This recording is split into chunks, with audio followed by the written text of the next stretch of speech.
அதாவது தெளிவா எனக்கு சென்னைக்கு அமித்ஷா வந்த பொழுது ஊடக நபர்கள் அத்தனை பேர் இருந்தீங்க.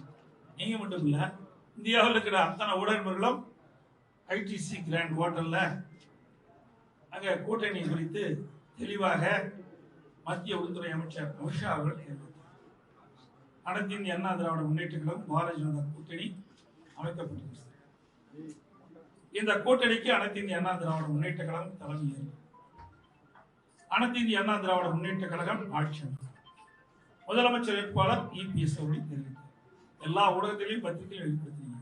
அதையே ஒவ்வொரு முறையும் கேள்வி கேட்டு உங்களுக்கு விருப்பமான செய்தி வேணும்னு திருப்பி அதற்கு ஏதாவது ஒரு வடிவத்தை கொடுத்து வெளியிடுவது சரியா? ஏற்க மாட்டேங்கிறாங்க. ஒரு சின்ன தயக்கம் இருக்கிற மாதிரி இருக்குது. பாஜக தலைவர் சொல்றது அதிமுக ஒரு முதலமைச்சர் வேட்பாளர் வர்றாங்க. இதுல டெல்லி எடுக்கிற முடிவுதான்.